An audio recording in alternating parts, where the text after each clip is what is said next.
शरीर के होते हैं 9 द्वार। मृत्यु के समय किस अंग से निकलती है आत्मा और कौन सा द्वार है शुभ अशुभ?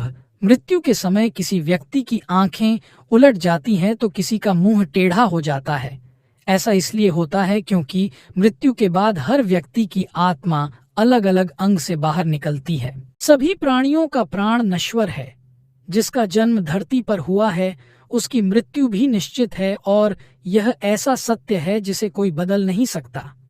गरुड़ पुराण हिंदू धर्म का ऐसा ग्रंथ है जो मृत्यु और मृत्यु के बाद की स्थितियों पर ही आधारित है। गरुड़ पुराण में भगवान विष्णु अपने वाहन पक्षीराज गरुड़ को विस्तार पूर्वक बतलाते हैं कि मृत्यु के समय और मृत्यु के बाद व्यक्ति को अपने कर्मों के आधार पर क्या क्या कष्ट भोगने पड़ते हैं।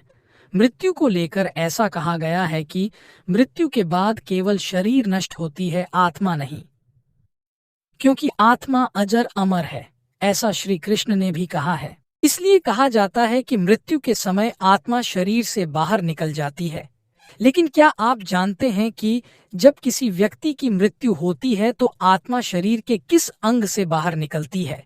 गरुड़ पुराण में बताया गया है कि कर्मों के अनुसार व्यक्ति के प्राण भी अलग अलग अंगों से निकलते हैं। आइए जानते हैं इसके बारे में विस्तार से। शरीर के होते हैं 9 द्वार। गरुड़ पुराण के अनुसार शरीर के 9 द्वार होते हैं और मृत्यु के समय आत्मा शरीर के इन्हीं 9 द्वारों में से किसी एक से बाहर निकलती है। ये 9 द्वार होते हैं 2 आंखें, 2 कान, 2 नासिका, मुंह और उत्सर्जन अंग। कौन सा अंग होता है शुभ अशुभ? माना जाता है कि मृत्यु के समय जिन व्यक्ति की आत्मा आंखों से बाहर निकलती है वो लोग जीने की अधिक इच्छा रखते और इन्हें जिसे अपने परिवार से बहुत अधिक लगाव होता है। जो लोग अपना पूरा जीवन सिर्फ धन दौलत कमाने में लगा देते हैं उनकी आत्मा मृत्यु के समय उत्सर्जन अंग यानी मल और मूत्र के द्वारा से निकलती है। इसे भी शुभ नहीं माना जाता।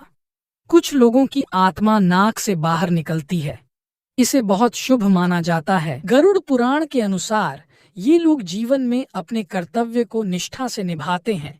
मुख से भी प्राण निकलने को गरुड़ पुराण में शुभ बताया गया है। जो लोग जीवन में धर्म के मार्ग पर चलते हैं उनके प्राण मुख से निकलते हैं।